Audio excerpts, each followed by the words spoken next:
Two things that happen now that is just astounding. Number one, the bulk of the Muslims have fled to a foreign land. Number two, two of the most promising men of their town have converted. And so this caused them to really come together and think about what they would do. And it is said that in the 7th year of the da'wah, all of the Qurashi tribes came together and discussed what needed to be done until they agreed we need to kill Muhammad. That's the only thing on their mind is to kill, kill, kill. So for the final time, they went to Abu Talib and they say to him that you do not have any choice in the matter. Either you will hand over Muhammad and we will give you whatever blood money and none of us is going to do the job, it's not going to be a Qurashi, or we will have to cut you off from the Quraysh. How are you going to cut us off? We're blood relatives. None of us will allow you to get any food and water. We will boycott you. No marriages and no money and no business transactions. Any of us who owns a business, we're going to tell him that he cannot buy and sell anything for you. Food, water, drink, nothing. And when the Quraysh came to Abu Talib like this, Abu Talib himself became furious. And he said, do as you please, I'm not going to hand my nephew over to you. Abu Talib therefore decided that if we're not going to be able to buy and sell in Mecca, we're going to not have any access to the shops of Mecca, then let us go and live elsewhere. And they moved to some of the valleys that the Banu Hashim owned, and they were called the valleys of Abu Talib, Shi'bi Abi Talib. And so Abu Talib then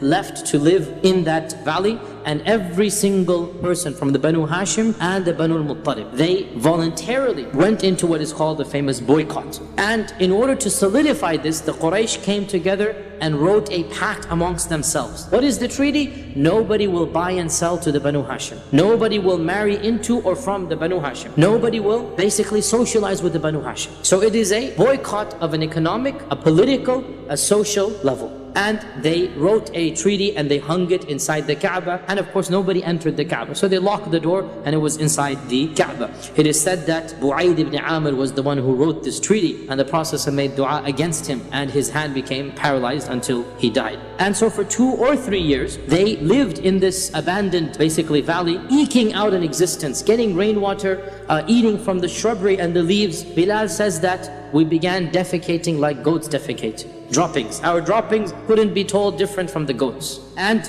one of their main sources of food was that every few weeks somebody felt sympathy for them and would send in some secret supplies into the valley. Otherwise, they eked out an existence. It is said that when they tried to go to the city, even when foreigners came, because foreigners are not under the boycott, during Hajj season, they're coming with supplies. Sometimes they try to sneak in some food. Sometimes they were successful. Other times, if they were caught or the people saw them, Abu Jahl would come and say, do not sell to these people. I will pay you double whatever they're offering you. Even during these 2-3 years, the Prophet ﷺ continued to give da'wah during the Hajj season. He would go out of the valley and he would meet with the tribes during the Hajj season and continue to try to find converts to the faith. When did and how did the boycott stop? As we said, the boycott probably lasted 2 or 3 years, and a number of incidents happened that brought about its conclusion. The first of these is that the Prophet ﷺ made a dua against them and said, "Oh Allah, send upon them a famine like the famine of Yusuf." That bad. And so the famine became so bad for the people of Mecca that they were forced to eat carcasses and to chew on dead animal skin. They had nothing else left after that time, and they realized this was because of the dua of the Prophet ﷺ, and they sent some messengers to try to bring about some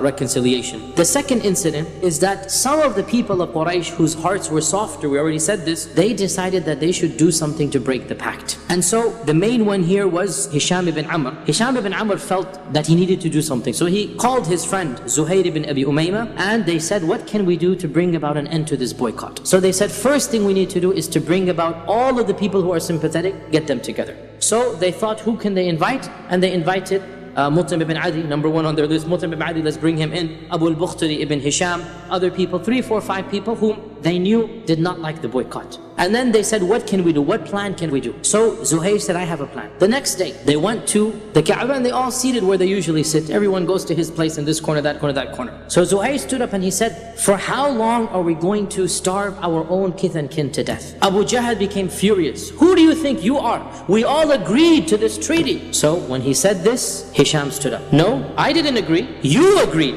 This is your idea. What do you mean it's my idea? We had a meeting here. Mut'im them stood up. No, we didn't. This was something you forced on us, right? I didn't force it on you, we all agreed. Then the fourth one, Abu Bakhtari stood up, right? So one by one, every single person planted strategically around the Nadi is basically publicly challenging Abu Jahl. And so Abu Jahl realized something is wrong. People are just standing up one after the other. And he said, Wallahi, this is a plan that all of you have hatched. But of course they didn't confess to this, and it seemed as if the public support had now shifted away. And then the final thing happened that of course completely turned the tide. One day the Prophet ﷺ went to Abu Talib in the Sha'b, in the valley, and he said that, oh my uncle, Allah has informed me that the treaty that they wrote has been eaten up by termites or ants, except for the phrase Bismik Allahum, just in the name of Allah. The whole treaty had, now the Kaaba is locked up, nobody goes in. Of course it is in a sealed pouch, you know, they have a parchment, they seal it up, it's in a cloth and everything. Abu Talib said, your Lord has told you this? He said, yes, he has told me this.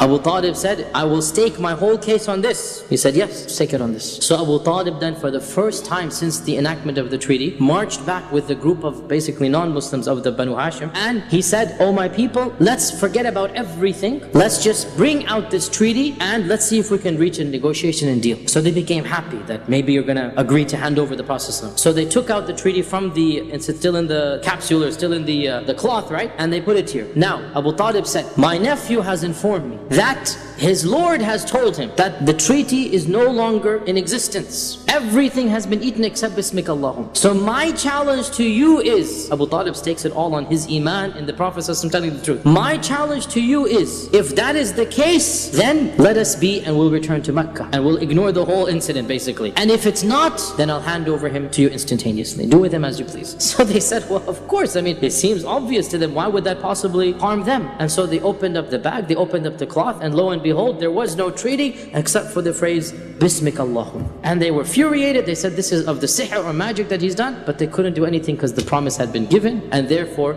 this allowed them to return back to Mecca, and this was what caused the treaty to be annulled. We learned that the Prophet ﷺ and the Sahaba, they returned back to Mecca probably around the 10th year of the da'wah, when the Prophet ﷺ was around 49 years old. They finally returned to Mecca around 2.5 to 3 years before the hijrah of the Prophet ﷺ.